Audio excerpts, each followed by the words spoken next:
It was a bright sunny day. One of my club members had a wonderful tent that we set up over the table, and this group of girls came walking by, and I remember very vividly passing them information, and a week later I got an email from Jessica. I found out I was pregnant. The first thing that popped into my head was to have an abortion.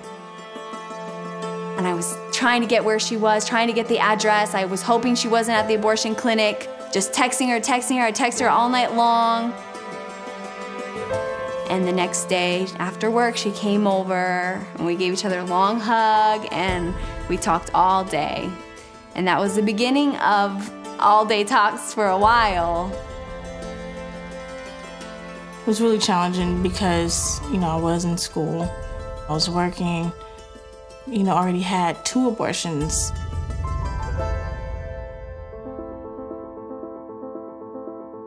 When girls first find out that they're pregnant, those first few moments of crisis that goes through their mind, she sees that no matter what decision she makes, her life's never going to be the same. When you're in a college campus, when you're in a high school, that is the most critical time because that's where Planned Parenthood and the abortion industry target.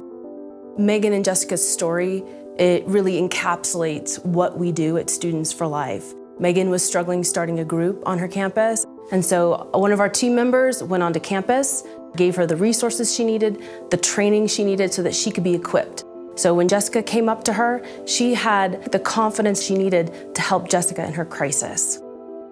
Students for Life groups have 2 main roles on the college campus. The first is to educate their peers about abortion. The second role is to help girls who are facing unplanned crisis pregnancies and provide tangible support services to them. Students for Life is active nationwide in state houses, Washington, D.C., all across the country. We actually host the nation's largest pro-life conference every year right around the March for Life in Washington, D.C. We have 2,000 kids who come to a sold-out conference. They get trained, they meet every national pro-life leader, every organization, so they can go back to their campuses and be equipped. And then they go and march at the March for Life. And they get to show the world that this is the pro-life generation. Students for Life is one of the only pro-life organizations that can mobilize in a moment's notice. This summer, we were able to go to Austin, Texas. Within 24 hours, we had a bus full of kids that committed to spending an entire week at the state capitol to help the pro-life legislators and the pro-life activists there in Texas pass this pro-life bill. They're more determined now than ever to go to their college campuses and really change the culture right there in their community for life.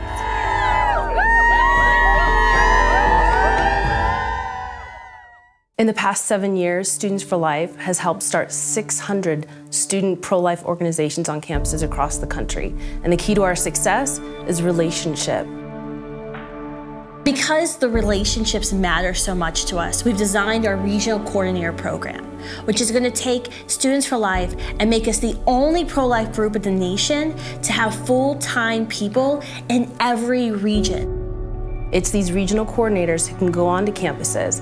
They're not just via email or Skype or phone, but they're developing a one-on-one personal relationship. My role as regional coordinator is awesome. My job is to equip students on their campus to lead a successful pro-life movement. I'm not a distant person who sends them free stuff. In the next 5 years, our greatest need is full-time regional coordinators in every region across the country, so we can have relationships with every college across the country. That's where we have the greatest chance of reaching that young girl facing unplanned crisis pregnancy before Planned Parenthood, which is down the street, does. That's where we have the greatest chance of finding and developing this nation's leaders. So when they spread out across the country, they're going to be there, ready and mobilized to work till that day abortion is abolished in our country.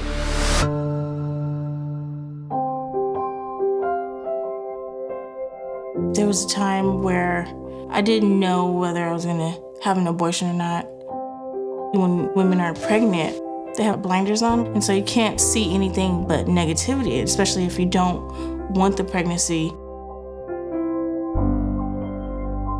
If it wasn't for Megan being there daily for me, I know I would have chosen abortion.